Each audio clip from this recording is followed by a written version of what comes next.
Imagine waking up one morning to find your most intimate moments, photos you believed safely locked away, splashed across the internet.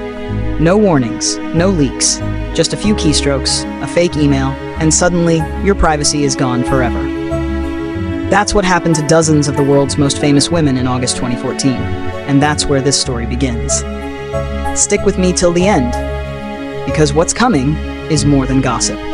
It's a deep dive into how a few ordinary people used tricks, not superpowers, to crack one of the most explosive digital scandals of our time, and how you and I still live in its echo.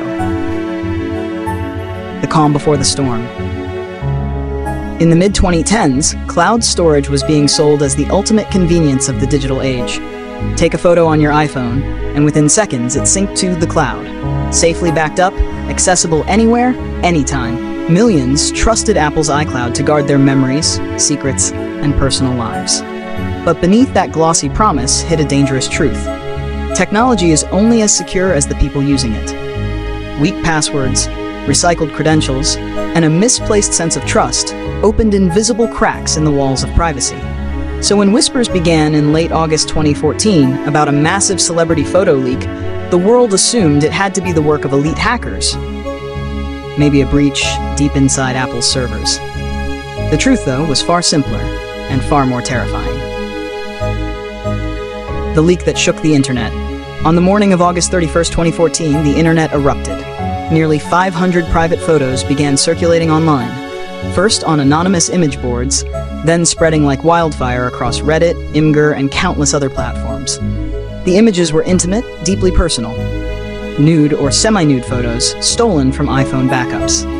And the victims were household names: Jennifer Lawrence, Kate Upton, Kirsten Dunst, Kaylee Cuoco, and many more. The internet quickly gave it a name: the Fappening. A cruel, mocking twist on the happening that reduced a devastating privacy invasion to a viral punchline. Within hours, an entire subreddit dedicated to the leak had gained hundreds of thousands of followers before it was finally banned. But the damage was done. Every minute, mirrors and re-uploads multiplied. More waves followed in September and October, like aftershocks in a digital earthquake. The real attack, not a hack, but a hustle. At first, all eyes turned to Apple. Had iCloud itself been hacked? But as investigators dug deeper, the truth surfaced. This wasn't a technical exploit. It was social engineering, pure human manipulation. 5 men, not professionals, not experts, just persistent, curious, and morally bankrupt, had spent months sending fake Apple security emails to celebrities. These messages warned of suspicious logins and urged victims to verify their credentials. The victims complied, believing they were protecting their data. Instead, they handed over their keys. Once inside the accounts, the attackers downloaded full iCloud backups, sifting through photos, messages, and videos, searching specifically for nude or private content. Using simple tools, like iCloud data extractors and password recovery software, they built a collection of stolen material that would later ignite a global scandal. No advanced hacking, no complex code, just deception, persistence, and a lack of empathy.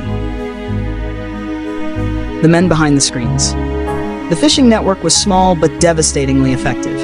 Each man played a part, from crafting fake security emails to maintaining stolen archives. Over a span of nearly 2 years, hundreds of iCloud and Gmail accounts were compromised.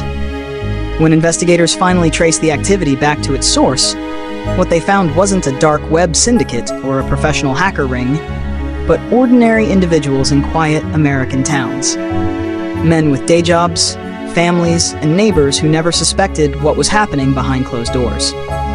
Eventually, all were caught, charged, and sentenced under computer crime laws. Some served short prison terms. Others faced fines and probation. But for the victims, the sentences offered little solace. Once an image spreads online, it's almost impossible to erase. The fallout. A world reacts. The reaction was immediate and explosive. Celebrities condemned the leaks as a grotesque invasion of privacy. Jennifer Lawrence called it exactly what it was, a sex crime. Many in the public, however, were slow to show empathy. Victim blaming dominated headlines.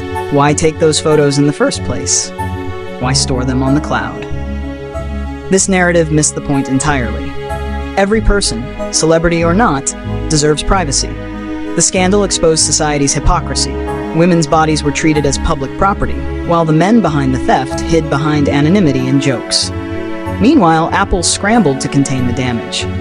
The company rolled out new safety features, two-factor authentication, stronger login alerts, and restrictions on password attempts.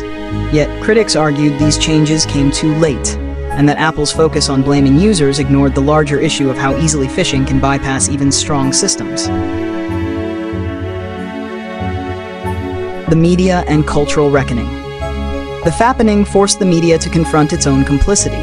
For days, major outlets published censored versions of the photos or links to them under the guise of reporting. Writers and feminists called it what it was: a digital assault and a symptom of deeper misogyny. It wasn't just about celebrity. It was about consent, control, and how technology amplifies old inequalities in new forms. The scandal also sparked a global conversation about image-based sexual abuse. Governments and advocacy groups began pushing for stronger laws against non-consensual pornography and online harassment. Some of those laws still carry the echoes of the Fappening today. Aftershocks in the cloud. Even as the dust settled, new waves of leaks emerged in the following years. So-called Fappening 2.0 events targeted new victims using updated phishing techniques and later, deepfakes. The tactics evolved, but the root cause stayed the same: human vulnerability. And in a twist of irony, one of the forums that hosted the original leaks was itself hacked in 2015, exposing thousands of users who had once reveled in others' humiliation. Technology improved, yes, but no firewall, no encryption, no patch can ever completely protect against the simplest exploit of all: trust. The lessons left behind. The Fappening changed how people think about online safety, but it also proved how fragile our sense of security can be. Here's what it taught us: lessons that still matter today. 1. Never trust email links. Even official-looking messages can be traps. Always verify directly through official apps or websites. 2. Use strong, unique passwords. Reusing credentials makes you an easy target. 3. Enable two-factor authentication. Always choose app-based or hardware verification over SMS. 4. Think twice before backing up sensitive content. The cloud is convenient, not invincible. 5. Stay alert. Unfamiliar logins, new devices, and strange password resets are warning signs. 6. Know your digital rights. If your data is stolen, act fast. Report, document, and demand removal. 7. Understand social engineering. The best defense isn't software, it's skepticism. The ghost in the cloud. The Fappening didn't end Apple's reign. It didn't stop people from using cloud storage. But it did something more profound. It shattered the illusion that privacy exists online. It showed us that behind every password is a person, and behind every breach, a choice. That even a simple email can open the door to global chaos. It taught us that once something is uploaded, it can live forever, copied, cached, shared, and resurrected long after the world has moved on. For the victims, the consequences were personal and permanent. For the rest of us, the lesson is universal. The internet never forgets.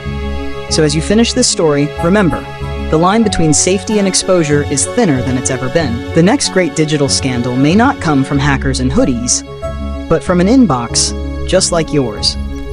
Because in the end, the most dangerous weapon online isn't code, it's curiosity.